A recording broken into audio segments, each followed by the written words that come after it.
Limiting surface का limiting mu into N, तो यहाँ का जो लिमिटिंग होगा n is equal to 20, mu है 0.5, तो ये हो जाएगा F L limiting is equal to 10 newton. यहाँ का जो लिमिटिंग है वो हो जाएगा 5, तो 50 इंटू 0.4, यहाँ का लिमिटिंग हो जाएगा 20 न्यूटन, ये हो जाएगा 20 न्यूटन, और यहाँ का लिमिटिंग तो स्मूथ है।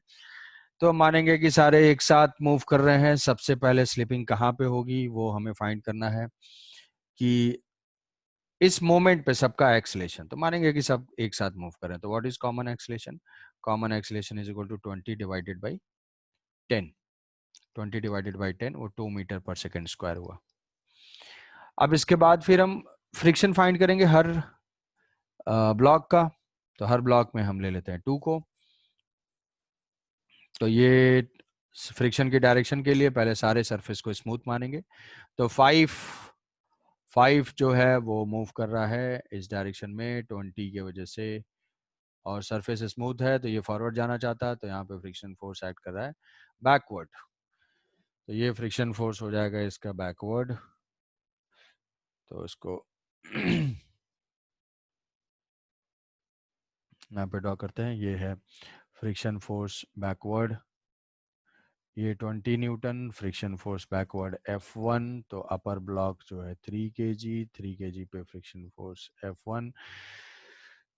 तो अब इस पे जो है फ्रिक्शन फोर्स ये फॉरवर्ड डायरेक्शन में मूव करना चाहेगा, सरफेस स्मूथ है तो ये इस 5 के साथ अगर फॉरवर्ड जा रहा है तो 2 kg पे फ्रिक्शन हो जाएगा बैकवर्ड, सॉरी 3 पे बैकवर्ड, 2 पे हो जाएगा ये फॉरवर्ड F2। सबका एक्सलेशन सेम है, तो इसका एक्सलेशन है A2 है, 2 है तो F2 की वैल्यू क्या होगी? F2 is equal to 2 is equal to 4 newton. और F1 की वैल्यू क्या है? F1 की वैल्यू कहीं से भी फाइंड कर सकते हैं, यहाँ भी F1 है और यहाँ भी F1 है। तो इसके लिए लिखेंगे equation 20 minus F1 is equal to 5 into 2, तो ये हो जाएगा 10, तो F1 is equal to 10 Newton. तो F1 is equal to 10 Newton, तो क्या है, दोनों लिमिटिंग से कम है। यहाँ का फ्रिक्शन भी 10 न्यूटन चाहिए, अवेलेबल है, यहाँ का फ्रिक्शन 4 न्यूटन चाहिए, अवेलेबल है, तो all the blocks are moving together. और हमारा कॉमन एक्सलेशन क्या है? डिजायर्ड फ्रिक्शन अगर उससे कम हो तो हमारा कॉमन एक्सलेशन ही करेक्ट होगा। तो acceleration of each block is same and that is equal to 2 meter पर सेकेंड स्क्वायर। अब यहाँ पे मान लो कोई वैल्यू जो है 10 से कम आ जाती, ये 10 से ज्यादा आ जाती, 11 आ जाती, तो यहाँ पे स्लिपिंग हो जाएगी। जब स्लिपिंग हो जाएगी तो यहाँ पे काइनेटिक अप्लाई कर देंगे, काइनेटिक अप्लाई करेंगे तो फिर से इसको कैलकुलेट करेंगे। यहाँ पे वैल्यू अगर 20 से ज्यादा आ जाती तो यहाँ स्लिपिंग हो जाती, स्लिपिंग होने के बाद काइनेटिक अप्लाई करके फिर से सॉल्व करेंगे। जब स्लिपिंग होगी तो हमें फिर से सॉल्व करना पड़ेगा, क्योंकि ये वैल्यूज चेंज हो जाएंगी, तो उसके अकॉर्डिंग एक्सलेशन भी चेंज हो जाएंगे। आई बात समझ में? क्यों? Acceleration of each block common मान लेंगे, नेट बाई 10, 20 बाई 10, ये हो जाएगा 2। कॉमन से फ्रिक्शनल फोर्स यहाँ का देखेंगे, F1 is equal to 5 into common acceleration कितना है? अरे नहीं है, ये फ्रिक्शन यहाँ का होगा, फ्रिक्शन ये 2 kg पे एक्ट कर रहा होगा F1 ऐसे, तो F1 is equal to 2 into 2, ये हो जाएगा 4 न्यूटन। और यहाँ की F2 जो है, यहाँ के F2 के लिए ऐसे सोच लो, इन दोनों को एक साथ मान लो, क्या टेंशन है। तो यहाँ से तो F2 ऐसे एक्ट कर रहा होगा, तो ये F2 कितना होगा? टोटल 5 kg को मूव करा रहा है, तो 5 इंटू 2 ये हो जाएगा 10 न्यूटन। बट यहाँ पे लिमिटिंग कितना है? यहाँ का लिमिटिंग 5 है, यहाँ पे FL जो है N है 50, और ये तो ये हो जाएगा लिमिटिंग 5, और यहाँ का लिमिटिंग है 10। तो यहाँ तो ठीक है, बट यहाँ स्लिपिंग हो जाएगी। जब यहाँ स्लिपिंग हो जाएगी तो हमें फिर से डायग्राम ड्रॉ करना पड़ेगा। कैसा कि अब कहानी ऐसी है, 2 और 3। अब ये तो मैं श्योर हो गया कि 3 और 5 तो सेपरेट, 3 5 सेपरेट, तो ये सेपरेट हो गए, तो इससे क्या होगा? 5 का एक्सेलेरेशन हम बता पाएंगे, ये 20 और यहाँ से 5, तो इसका एक्सेलरेशन 20 माइनस 5 15, 15/5 हो जाएगा, 3 मीटर पर सेकेंड स्क्वायर इसका एक्सेलरेशन होगा। यहाँ पे एक्ट करेगा 5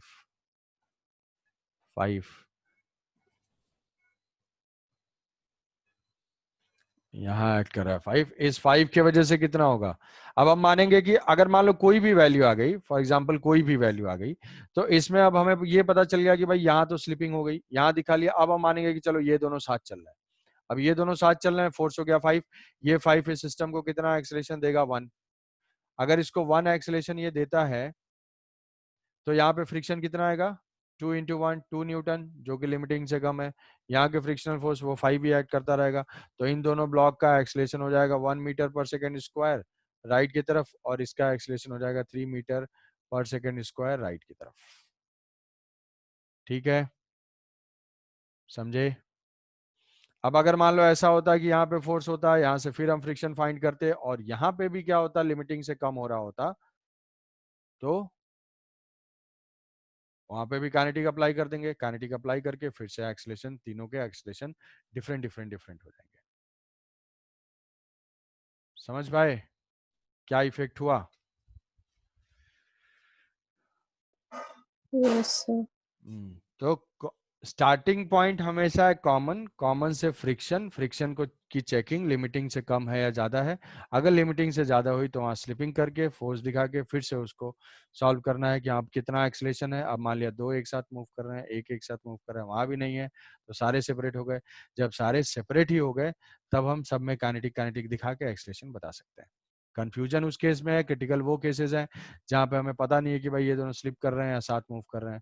तो उसका स्टार्टिंग पॉइंट है, हमेशा मान लेते हैं एक साथ मूव कर रहे हैं, फ्रिक्शन, फ्रिक्शन कम है, ठीक है, नहीं है तो फाइंड करना पड़ेगा। पर्सन का जो ये हो जाएगा mg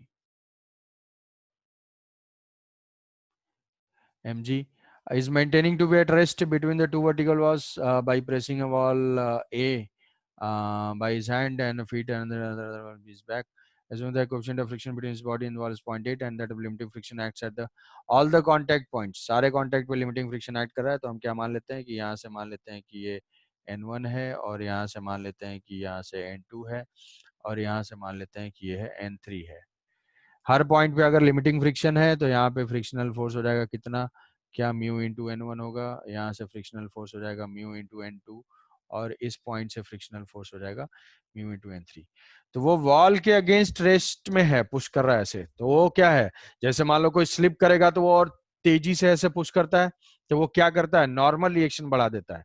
नॉर्मल रिएक्शन बढ़ाता है तो लिमिटिंग वैल्यू बढ़ जाएगी, तो ये होगा mu N3, mu into N3, तो ये हो जाएगा नेट। अगर ये इक्विलिब्रियम में है तो mu N1 mu into N1 plus, क्योंकि हर पॉइंट पे N2 plus mu into N3 is equal to mg। अच्छा, अब ये क्या है कि the coefficient of elimination show that the person pushes the two walls with equal force, two wall with equal force, तो ये तो हमारे पास आ गया। अब क्या है, यहाँ से हॉरिजॉन्टल डायरेक्शन में भी इक्विलिब्रियम है, तो ये अगर मान लो पर्सन है तो यहाँ से एक्ट कर रहा है कितना force, N1 plus N2 person के ऊपर, और इस डायरेक्शन से क्या है N3, तो जो भी वॉल से नेट फोर्स है वो क्या है, इक्वल एंड अपोजिट है, so that the person pushes the two walls with equal force. Find the normal force exerted by either wall, तो इधर वॉल के लिए अगर इधर के नॉर्मल फोर्स को हम ले लेते हैं N, इधर वाला भी होगा N, तो यहाँ पे पुट कर देते हैं, ये हो जाएगा N1 plus N2 is equal to N, तो म्यू इंटू N प्लस यहाँ पे क्या है mu into N is equal to mg, तो N की वैल्यू हो जाएगी mg divided by 2 mu. m की वैल्यू 40 है, g की वैल्यू 10 है, ये है 2 और ये है 0.8। ठीक है, तो ये हो जाएगा कुछ 550, तो 250 न्यूटन। Yes sir. तो ऐसा ही क्वेश्चन है कि किसी किसी ब्लॉक को हम वॉल के अगेंस्ट अगर प्रेस करते हैं, वॉल के अगेंस्ट किसी ब्लॉक को अगर प्रेस करते हैं तो हम नॉर्मल रिएक्शन दे रहे हैं, ऐसा पूछा होगा minimum force for which is required to hold the block in equilibrium, force apply किया, वही फोर्स नॉर्मल देगा, उस नॉर्मल की वजह से लिमिटिंग होगा और लिमिटिंग जो है उसको बैलेंस कर लेगा एमजी को। तो ऐसे जो है रेस्ट में रख सकते हैं। अगर मान लो बॉल स्मूथ होगा तो चाहे कितना भी हार्ड प्रेस करें, क्या ब्लॉक रुक पाएगा इक्विलिब्रियम में?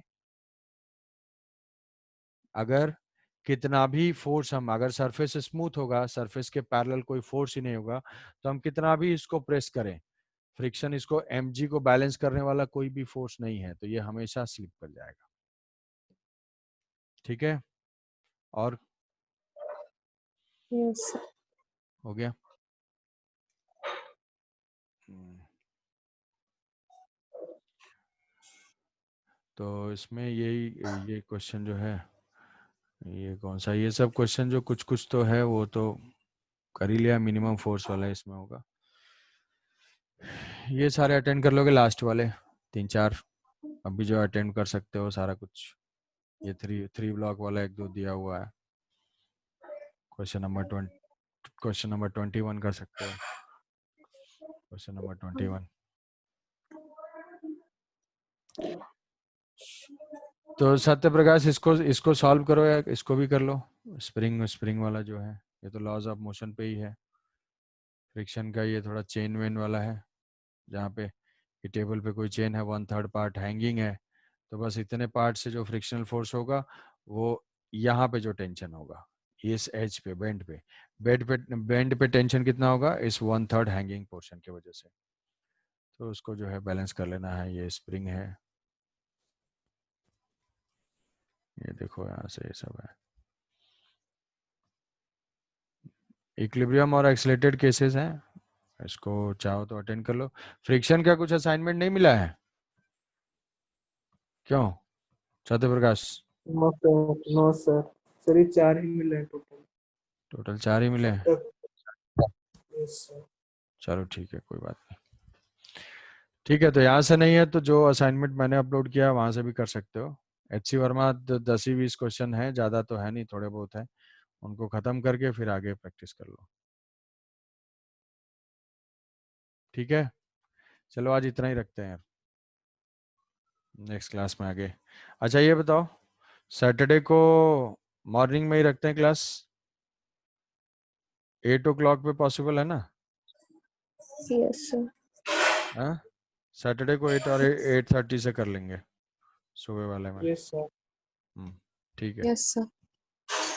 ठीक है, चलो इसको प्रैक्टिस करो और फिर डाउट नेक्स्ट में कुछ क्वेश्चन सॉल्व करके आओ फ्रिक्शन का, क्योंकि ऑलमोस्ट कॉन्सेप्ट वाइज सब कुछ डिस्कस कर लिया है, तो थोड़ा ओके क्वेश्चन सर। सॉल्व करो तो डाउट क्लियरिंग हो जाएगी उसकी, तो फिर आगे जा सकते हैं हम लोग।